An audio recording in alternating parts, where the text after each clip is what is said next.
O 747 foi um dos projetos mais ambiciosos já assumidos pela Boeing. Com mais de 2 vezes o tamanho do 707, o 747 era originalmente capaz de transportar mais de 400 passageiros e tinha um alcance de 9.800 quilômetros, tornando-se rapidamente popular para viagens intercontinentais e de longa distância. Para dar início à produção do 747, a Boeing teve que investir em uma nova e imensa linha de montagem. As variantes posteriores ampliaram o alcance do avião e tinha motores mais potentes, com menor consumo de combustível e de ruído. Por mais de 50 anos, o 747 foi conhecido como a rainha dos céus e revolucionou as viagens aéreas. Mas como as companhias aéreas descobriram que os aviões bimotores e mais novos eram economicamente viáveis, a demanda pelo enorme avião caiu. E em 2020, a Boeing anunciou que a produção seria encerrada em 2022. Para saber mais dessa história do lendário Jumbo, fica com a gente até o final do vídeo. Se você está gostando do conteúdo, clique em curtir, nos siga nas redes sociais e se inscreva em nosso canal. Não se esqueça de ativar o sino para receber alerta de novos vídeos.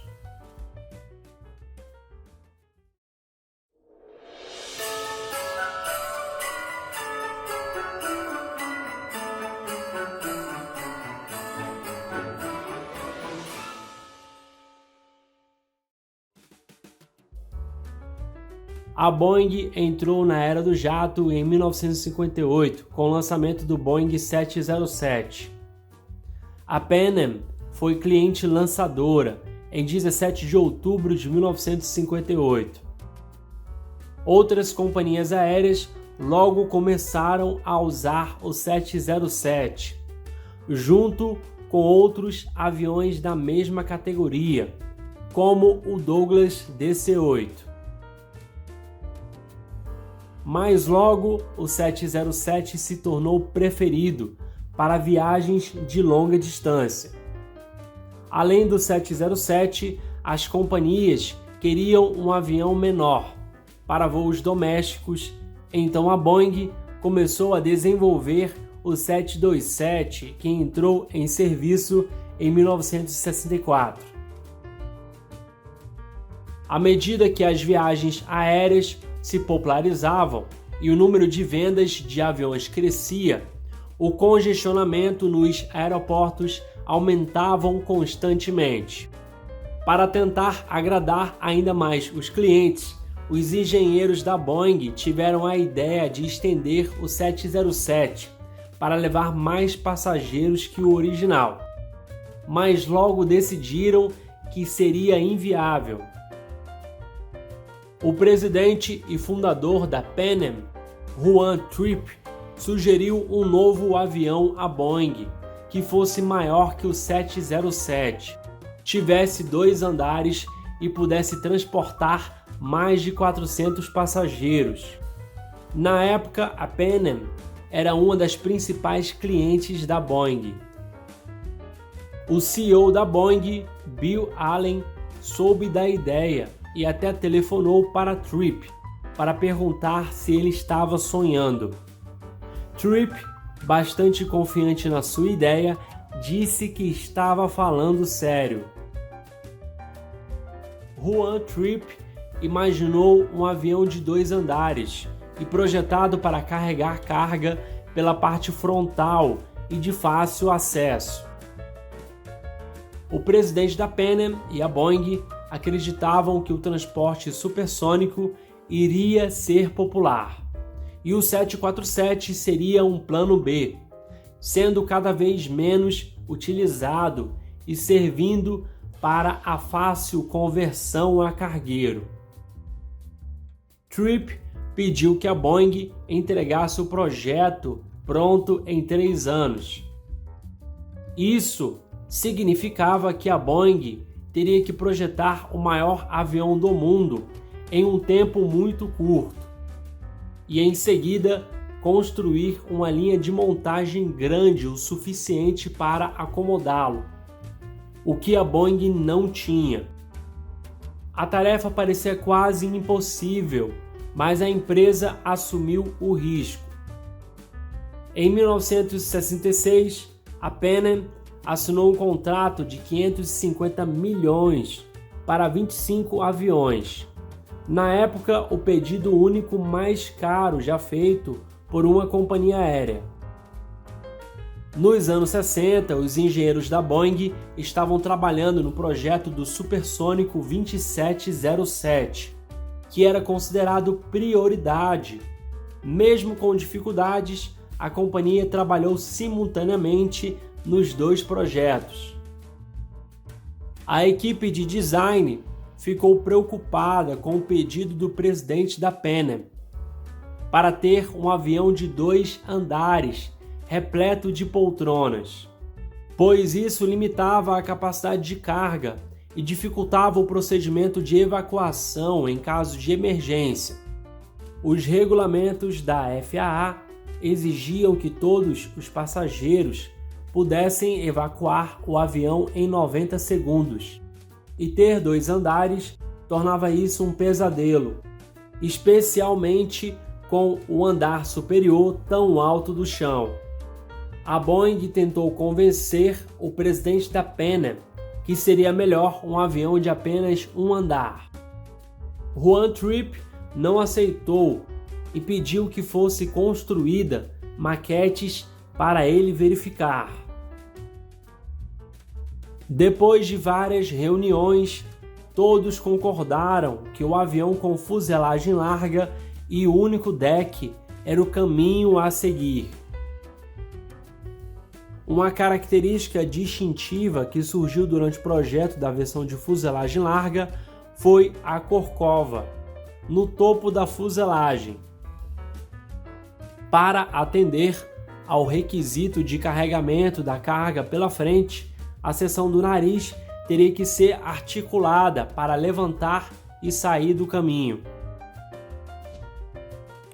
Isso significava que o cockpit deveria ser construído no topo da fuselagem e sua protuberância deveria ser estendida para trás por razões aerodinâmicas. Durante a construção da maquete de fuselagem larga, o presidente da Pan Am notou essa ampla área aberta atrás da cabine e perguntou sobre seu uso.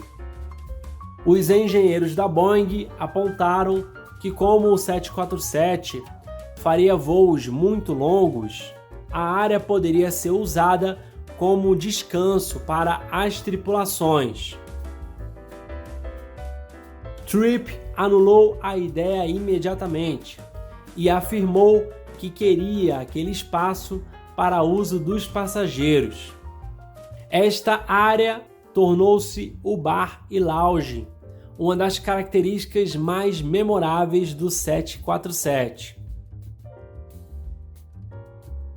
Os motores disponíveis na época não eram potentes o suficiente para o projeto de um avião tão grande. Foi aí que a Boeing, Pan Am e Pratt & Whitney se uniram para criar um novo motor, o JT9D, que seria primordial para equipar o novo avião. O primeiro protótipo do 747 foi apresentado ao público pela primeira vez em 30 de setembro de 1968.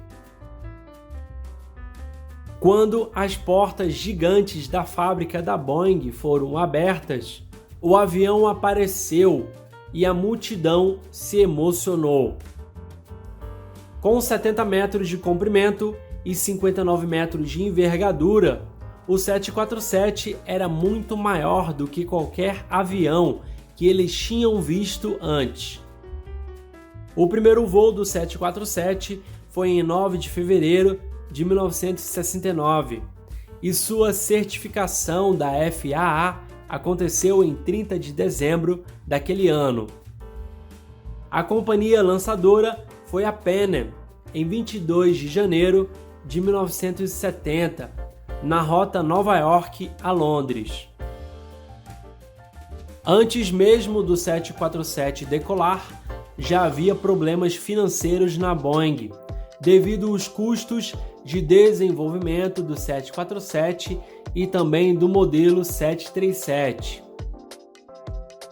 Mesmo com a crise do petróleo em 1973, a Boeing conseguiu superar a crise e os negócios começaram a se recuperar.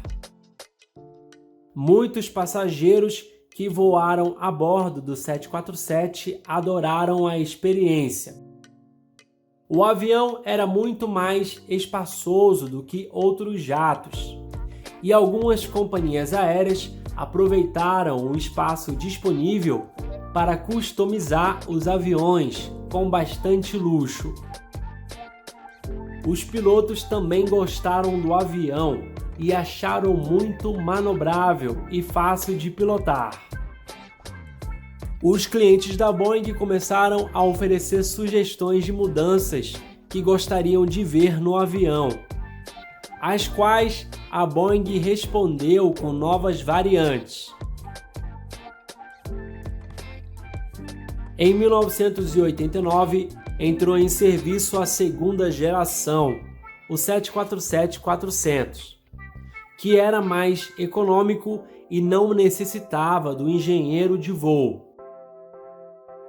Essa geração logo se tornou a consagrada e mais vendida do 747, com quase 700 unidades produzidas. Em 14 de novembro de 2005, foi anunciada oficialmente a nova geração do Boeing 747. Essa nova geração aproveitava os recursos tecnológicos do 787, que estava sendo desenvolvido no mesmo período. Diferente das gerações anteriores, poucas companhias aéreas se interessaram por esse novo 747. Mas nessa época, aeronaves bimotores, como o 777 e Airbus A330, se tornaram ainda mais econômicas. O 777X, previsto para estrear em 2025, pode ser configurado para transportar mais passageiros que o 747, dentro de uma fuselagem muito menor. A decisão de encerrar a produção do 747 veio antes da pandemia, que atingiu todo o mundo em 2020, e fez com que as companhias aéreas aposentassem suas frotas de 747. Em janeiro de 2021, a Boeing confirmou que a produção do lendário modelo seria encerrada em 2022, quando as 4 últimas unidades seriam entregues para Atlas Air. Dos 747 ainda em operação em 2022, a maioria é usado para transportar carga. Depois de mais de meio século, o último Boeing 747 produzido deixou a fábrica da Boeing no dia 7 de dezembro de 2022. A aeronave de número 1574 ainda receberá a pintura da Atlas Air e passará por testes de voo antes de ser entregue no início de 2023. O 747 ainda voará por muito tempo como cargueiro, mas com passageiros está com os dias contados. No Brasil, apenas a Varig operou com o 747, nas versões 200, 300 e 400. O que você achou desse vídeo? Deixe seu comentário para nós.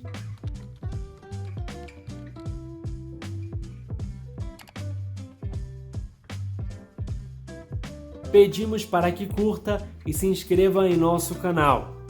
Ative o sino para receber todas as notificações. Boas festas e até breve!